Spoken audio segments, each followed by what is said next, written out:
From the beginning of the modern era, there have been countless services dedicated to companionship. Earliest of the matchmaking services started with printed personal classified ads in local newspaper publications. Personal ads went mainstream in the early 20th century. Many of the postings were simple calls of friendship or pen pals, becoming especially popular among civil servicemen called lonely soldiers during World War I. This paved the way for modern classified services such as Craigslist and eventually developed into the many algorithm-based matchmakers like eHarmony and Match.com.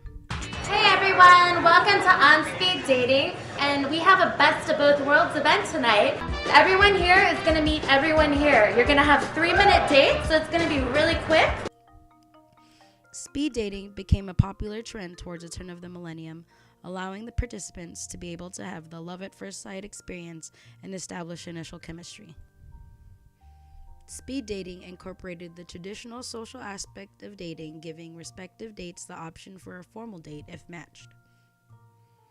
Mass dating, with multiple contestants, tapped its way into the television stream with a slew of game shows and other forms of reality-based dating shows. Right here we have 50 single women. This is Nikki. She likes to go fishing just to put hooks through little earthworms. Right here we have 50 single guys. This is John. He got his hair cut to look like the cable guy. That's right, and I've got 98 other psychos just waiting to go crazy on MTV's Singled Out. And now for the man who can get you all the channels if you slip him a few extra bucks, Chris Hardwick! Thank you, Tammy. Welcome to Single Out. Of course, we have 50 guys and 50 girls, and we're getting rid of 98 people, and at the end, we'll be left with... While the entertainment aspect was a primary focus of such shows, many participants were on board with the promise of companionship. This season on The Bachelor. Wow, there are so many beautiful women. It's beautiful. I'm so optimistic that I will find love with one of these women. Online dating sites such as eHarmony and Match.com have changed the dating scene. Using sophisticated personality algorithms, matches were made depending on surveys and questionnaires about what you were looking for in an ideal mate.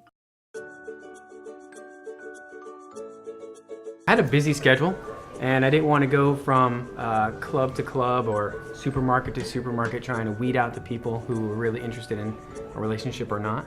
So eHarmony kind of took the legwork out of it for me and just gave the people to me that were most interested in and matched to me.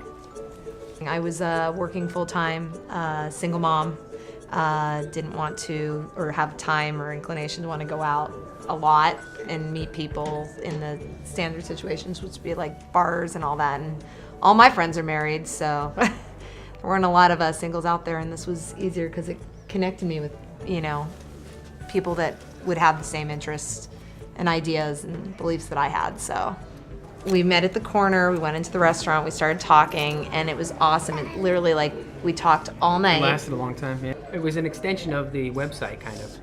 The romance just blossomed from the first phone call all the way up to Declan. Yeah. That was after the wedding. Yeah.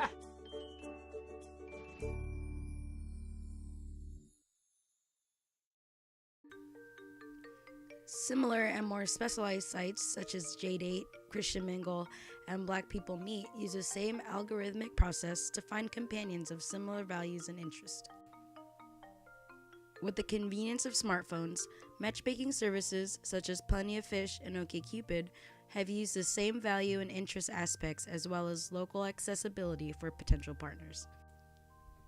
For the less invested companion seeker, apps such as Tinder and sites like Ashley Madison, users are able to find their matches based purely on physical aspects. With the services of online dating and social media comes very real and prevalent disservices. 54% of online daters have felt that someone else has seriously misrepresented themselves on their profile. With extreme cases, a phenomenon coined Catfish from a 2010 documentary turned reality series shed light on this common event. A person will befriend and potentially initiate a relationship with someone while portraying a fictional person or lifestyle. Okay, so what's a catfish? Well, for starters, it was an indie documentary about how I met a girl online who lived in Michigan. I fell in love with her even though I'd never actually met her. We had a couple potential titles for the film, such as The Facebook Family, Naive Neve, House of Muses, and my personal favorite, Michigan Impossible. But we ended up calling it Catfish. Turns out she was not the hot 19-year-old girl she'd presented herself to be, and was actually sort of a troubled 40-year-old mom instead. Surprise, babe. Our documentary actually ended up inspiring a term that found its way onto Urban Dictionary. A catfish is someone who pretends to be someone they're not, using Facebook or other social media to create false identities. So why did we call it Catfish?